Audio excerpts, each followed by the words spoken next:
Welcome to the White Sox Recap Podcast. I am Ryan McGuffey, coming to you on Memorial Day weekend with a White Sox shocker. Not only is Tim Elco being optioned to AAA Charlotte, but they're sending Andrew Vaughn with him, the White Sox former number 3 overall pick, who has struggled, not just recently, not just in 2025, but for a couple of years, has been optioned to AAA. Both at the same position at the same time. I'm here to make sense of it, or at least try to make sense of it here on the White Sox Recap Podcast. And it's brought to you by our fine partners at the Illinois Tollway. Quick time out to talk about something serious. We've all said it before. If I only had slowed down.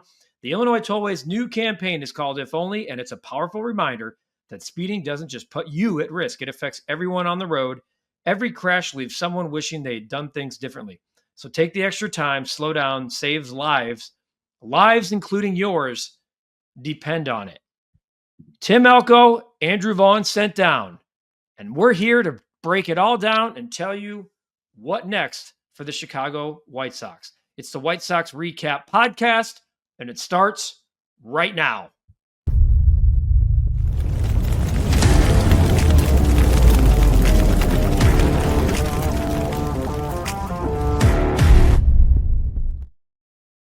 All right, Ryan McGuffey here with you with kind of breaking news on the Friday of Memorial Day weekend as we tape this.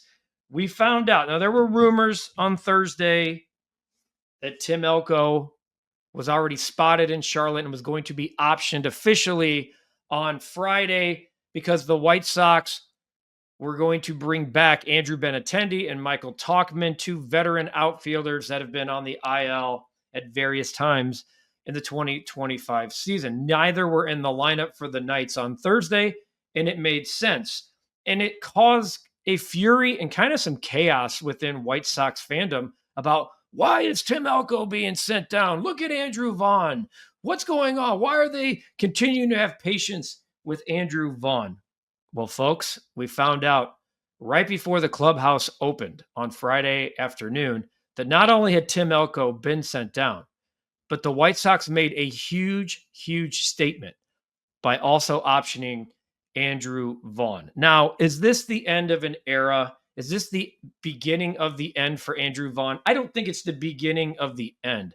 What I do think this is telling you is this is a front office that is absolutely different in Chicago. This is a front office that no longer is going to give a person a roster spot or put you in the lineup every day because of who you are or where you were drafted. And I think that's a philosophical shift for the Chicago White Sox. You've heard me say here on the podcast and within the recap that things seem and appear different. Chris Getz, who sat in our recap studios on this podcast, and I told him that for 25 or 30 years, no one had done the things that he has done in the almost 2 years he's been in office. Now, a lot of you are saying, well, what the hell has Chris Getz done? They've broken the all-time record for most losses in a season. They're sitting with the same record through 50 games as they were a year ago. And what I told you is that when Chris Getz took over, this house was so fundamentally broken that it needed to go down way past the studs. It needed to go down into the foundation. It had to blow up the concrete, get the cranes out, and completely dig up the dirt and start all over again on the same land. And when you do that, you need to do things differently than have ever been done before, and you need to be allowed to do things differently. He brought in a lot of voices from the outside. And from the outside, I mean other organizations. And it's clear that the White Sox, after one failed rebuild, needed to get outside input. They needed to have other voices tell them, here's what the league is saying about you. Here's what we've seen from across the diamond. And in essence, that's kind of what was said when Pedro Grifol was hired as the manager a couple of years ago. Oh, we've been watching from across the field and we've been seeing things. Well, that was all BS. That was putting lipstick on a pig. That was a guy who wasn't even interviewed within his own organization for the job. So let's spin it forward to today. The White Sox brought in Will Venable. And look, I've said a lot, and maybe almost to an apologist point of view, that things looked, even though it's 15-35, it looks different and it feels different. It certainly feels different today as we tape this. It certainly feels different that one of the guys that the White Sox counted on, all of 189, 218, 314. That is the Andrew Vaughn slash line for 2025. He is a minus 1.6 player when you look at Baseball Reference WAR. He's not a good first baseman. So it's a double-edged sword here. If you told me this guy was Gold Glove caliber and the bat was struggling, I would be like, I'm running out of patience. I'm running out of time. This guy's played 600 plus games. I like Andrew Vaughn. I like the guy. But he is a 50 OPS player, OPS plus player. And for those of you listening, you're like, what's OPS plus? League average is 100. That means you're like a replacement level type player. Okay. He is a 97 OPS plus for his career. He is a below average player below replacement level player for his career. And he's trending down. That's the problem, is that the arrow for him is pointing straight down. And today, Memorial Day weekend, where teams really start to know who they are at this point in a season. And now Memorial Day comes a little earlier in 2025. Instead of a 60-game sample, you're looking at a 50-game sample. The sample size for Andrew Vaughn is completely different.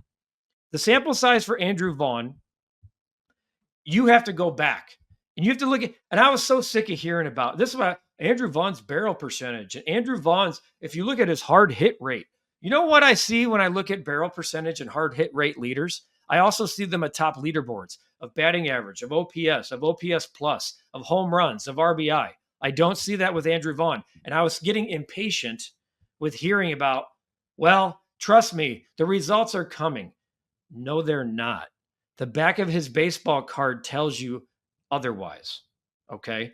Now, I'm going to pause on Andrew Vaughn. Let's go to Tim Elco. Tim Elco has had limited opportunity. He's had 10 games, 32 plate appearances. Now, we knew that Tim Elco, for those of you who were on the Elko train, oh, he should be here pounding the pavement. I get it. 26 years old. He had an OPS above 1,000 in AAA. He was crushing it. He's in an in-between spot. He's a average plus first baseman. So he's better defensively at first base than Andrew Vaughn, I think. And I think the metrics will show you that. His bat, he looked fooled at times on off-speed pitches. He connected long. Like when a pitcher makes a mistake, Tim Elco, those were 3 very long home runs that he hit. Okay, 1 to win a game, 1 at Wrigley Field, which was nice to see, and 1 against Seattle, I believe, that gave them the lead. He's at 639 OPS. His OPS plus is like 76. It's limited. I thought we were starting to see a little bit more from Tim Elco in the last couple of games. 5 hits, 3 of which left the park. 1 was an infield single. 10 strikeouts, 31 at-bats. You don't love that percentage, but you kind of knew with what you were getting. The interesting thing is that they sent them both down. Okay? Now, the White Sox had projected their lineup differently in 2025 with additions like Mike Tauchman in right field, a healthy Andrew Benintendi. You expect more from Luis Robert because now he's sitting there. I don't know why anybody would want to trade for me. Quite frankly, I don't know either. At this point with him, I'd sit him down. I mean, you can't send him down, but you got to sit him down. You're trying to showcase him, and he's not showcasing anything but a lot of strikeouts, chase rate. But Tim Elco, you're like, well, why isn't he getting every day? Even if you don't think Tim Elco is part of your plans, let's say 27 and beyond. I'm not speaking for anybody with the White Sox. I'm just saying, maybe they don't think he's fit for long term. Okay. I still think you play him here. Now, maybe you're also, maybe this is your final message to Andrew Vaughn. We're not giving it to Tim Elko. You don't have to take that baggage with you. You guys are going to go down there together. It certainly is a message to Andrew Vaughn. Are you willing to put the work in that it takes to be a Major League Baseball player with expectations? You're getting paid over $6 million. Now we're going to see. Now Benintendi and Tauchman are healthy. I can tell you that the White Sox believe today, as I tape this, that their offense and lineup is the most balanced and healthiest it's been all year after these moves. I can tell you that with a 100% certainty. That's an organizational feel right now that without Tim Elko and Andrew Vaughn here, that they are the healthiest and most balanced lineup that they've had all year. And they expect the defense to actually improve. You're going to say, who's the first baseman? I think it could rotate. There's some other guys knocking on the door. Can you see Miguel Vargas go to first base? Is this an opportunity when you have a catching problem? Corey Lee's going to be healthy here pretty soon. Can Matt Theis play first base? I'm just giving, and you're going to be like, well, what the hell? Why wouldn't Tim Elko? They have a plethora of veterans right now. Their lineup and their roster looks different than it will after July. But they can't keep trotting out 5-6 guys every day that are hitting 200 or under. You can't do it. And I'm telling you, I know we look at more than batting average in 2025, and we should. But when you have 1, 2, 3, 4, 5 players in your lineup with wars of negative, you have Andrew Vaughn at 189. You had Jacob Amaya under 100, okay? You have Luis Robert at 178. You have even your bench. Josh Rojas is struggling. He's hitting 143. Michael A. Taylor, 194. Elko, we know, is hitting 161. You can't keep trotting this out there and expecting they can't offensively continue this. Now, is this an indictment on Tim Elko? I don't think so. Tim Elko came up here, had some short-term success. I know the White Sox expect both Elko and Andrew Vaughn to be back in 2025. Okay. Now think about their depth. Their depth just changed a little bit too, because you have those two guys in the minor leagues. I've talked about their cupboard being bare for a long time. It's still, there's cans in the cupboard. Are they like screaming at you, oh, feed me? No. But their depth with the health, assuming health here, their depth changes with these roster moves. Tim Elko will be back. And I think Tim Elko goes to Charlotte with a little bit more positive taste than certainly Andrew Vaughn does. And maybe at the end of the day, I think it's fair to say this is an indictment on Andrew Vaughn.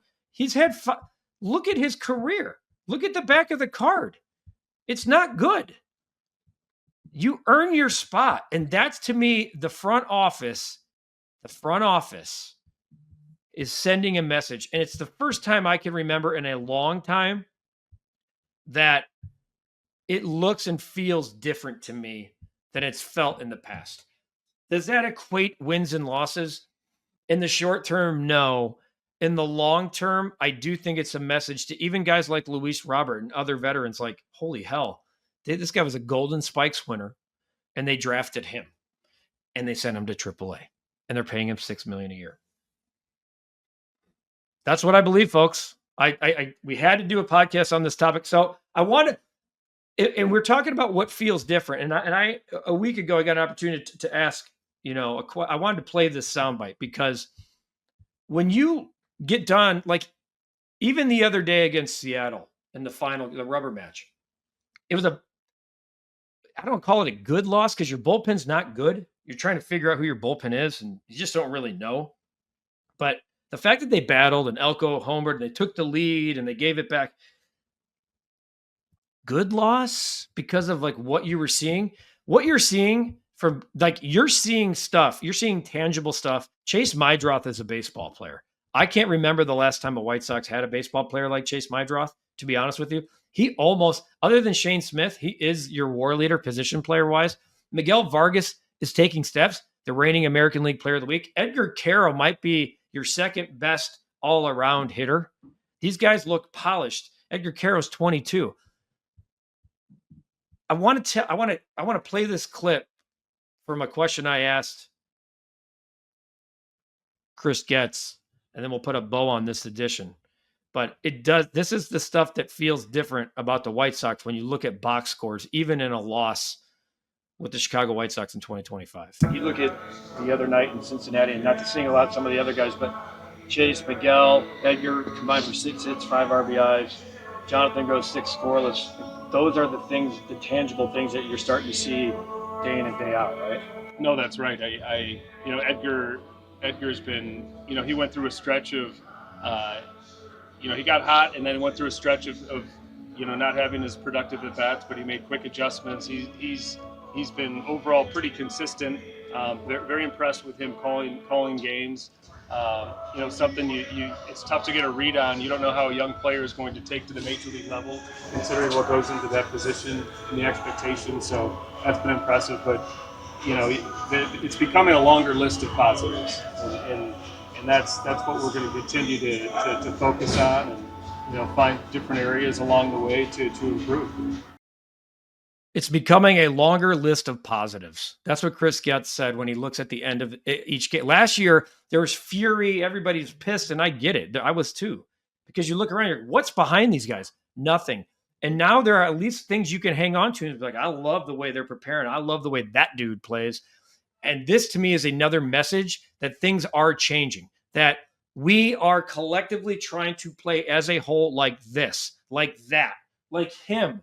And when you point around and look around, and it's not just one player, it's multiple players, I think you're starting to see maybe the bricklayers are coming in to start building the rest of the foundation. A long ass way to go. Okay. A long ass way to go. But in the interim right now, the big shocker of Andrew Vaughn and Tim Elco being sent to AAA, when you peel the layers of it, I don't think it's as shocking as the move seems. What's shocking about it is it's a very un-White Sox move of the past. And this tells you that the past is no longer present.